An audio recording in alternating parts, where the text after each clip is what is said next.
Well, hello everyone, and welcome to the concession stand here on the KB Radio Network. I am your host, Kevin Reed, and this is the review of the horror comedy brought to us by the good folks over there at A24, Death of a Unicorn. This film stars Paul Rudd and Jenna Ortega, and it is written and directed by Alex Scharfman. I believe this is his directorial debut.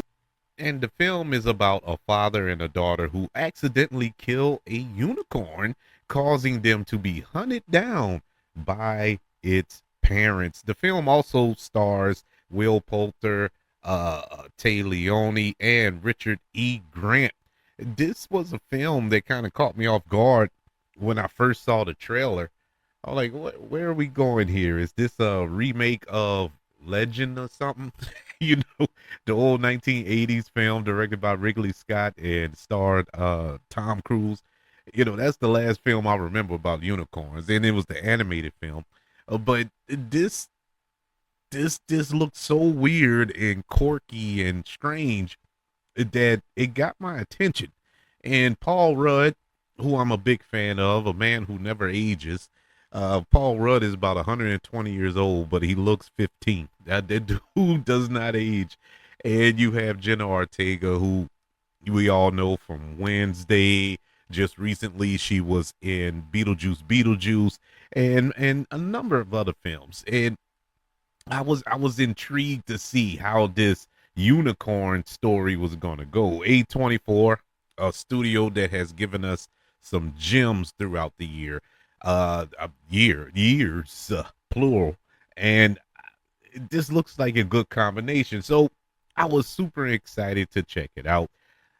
A film that I didn't have a lot of expectation for. I figured it was going to be a small film. Not a whole horde of unicorns that we were going to get to see, and the slasher horror film nature of recent films. But I must say, this movie was all over the place. I really can't pinpoint the tone of this film. I didn't know if it was trying to be a comedy, if it was trying to be a satire, if it was trying to be a horror film. It was just all over the place. It is frustrating to a degree because you see the potential of a good movie in there. There was a good movie in here, a good idea for a film, but it just wasn't executed properly. This this was just a strange film. Paul Rudd, as I mentioned earlier, big fan. Watch anything with Paul Rudd. Paul Rudd just felt miscast in this film. His character early on, yeah, I saw him as that character. But as the film went on and the character goes through this change that comes out of nowhere, you're like, what is this about? Now, it's not Paul Rudd's fault why that character shifted the way it did and why it was written the way it was, but it was just a bad look. It was unearned.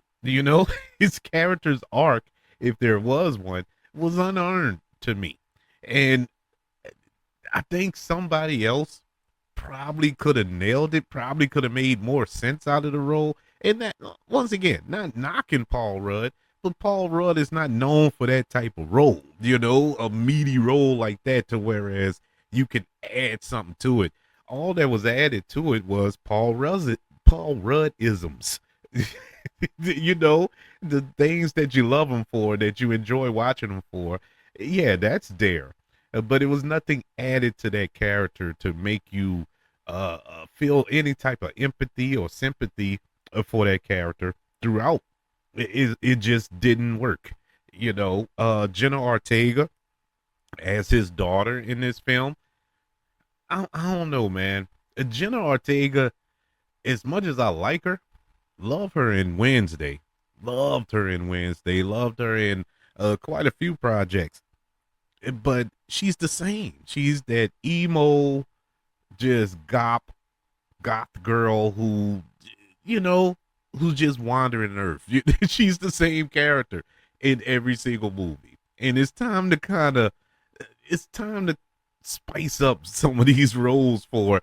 And let's see what else this young lady can do, because she is a really good actress. She really is.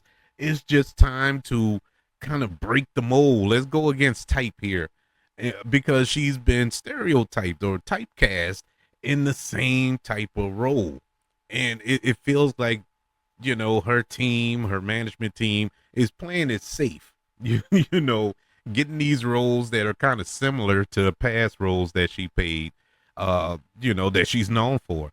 But she's the same in here. And once again, that's not to say that she's bad. Of course, she plays that role well.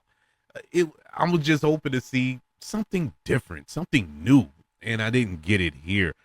The story, as I mentioned before, is so uneven. Well, the film, I should say, the film is so uneven with the comedy of it, the horror of it, the little jabs at the pharmaceutical companies and stuff like that. It just, man, this could have worked. This could have been a banger, but I don't know. In more capable hands, I think it could have been. But for a first time filmmaker, I don't think, give him time.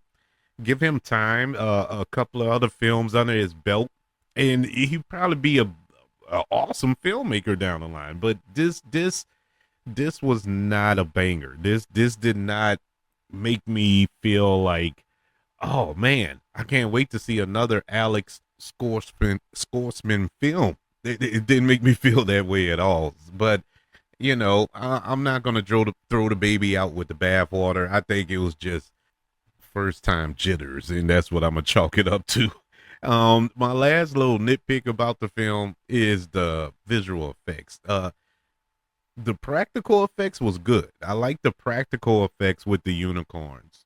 The visual effects, the CGI effects, nah, nah, they were not good at all. I mean, it looked horrible at times. I mean, I've seen low budget horror films with better visual effects than this movie. And this was a low budget movie. This wasn't a big budget, $120 million movie, but man, they could have did better than this. The visual effects could have been a little better. And I know the movie isn't that. This isn't Avatar here, but I'm just saying, if you're gonna use visual effects, you could do better. I've seen YouTube shorts with better visual effects. It was bad. I mean, it was it was borderline offensive bad. Oh man, I don't know, but either way, the practical effects almost saved it. Almost saved visuals, because the unicorns look good in camera. It was just everything else.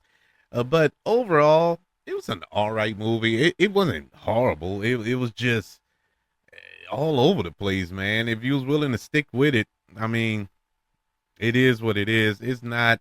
It's definitely not on my to watch again list. I don't even think watching it again to try to, see if I missed something. The movies that you watch you don't like, and you give it another shot to see, and sometimes you're like, you know what, it wasn't that bad. This ain't it. This would not be one of those movies. It was pretty bad. It was bad. I got to take that back. It was bad. I wish it was better, but it was bad. I guess it was the fact that I see where they were going. I see the potential, but it just didn't translate on screen. It's a little bummer, because I had hopes for it. I thought it was going to be really good, but at the end of the day, it just wasn't. Death of a Unicorn gets a letter grade of a D plus. Yeah, yeah. Death of this movie. But it is what it is. I mean, A24. I mean, at one point, they were. It was banger after banger after banger. I don't think they released a bad film for a while, but as of late, it's been one or two that I've been kind of like, okay, maybe y'all getting a little too big for y'all britches here, but that's what it feels like. But it's not the end of the world. I got faith in 824. I'm more than certain they'll bounce back in a big way. I would love to know, what did you think of Death of the Unicorn, and are you planning on checking it out in case you haven't seen it yet? You can email the show kbradiopodcast@gmail.com. You can also search for the show on all social media platforms. Just search for the KB Radio Network. Also, don't forget about YouTube. Subscribe to the KB Radio Network channel on YouTube and like this video if you don't mind. Don't forget about the 5 stars, the reviews, and sharing this show. If you're listening on Apple Podcasts, Spotify, iHeartRadio, wherever you are currently listening to the concession stand here on the KB Radio Network. Everybody, thank you for joining me for this review for Death of a Unicorn. Want you all to know that I love you, continue to love everyone, and until we speak again, you all be blessed.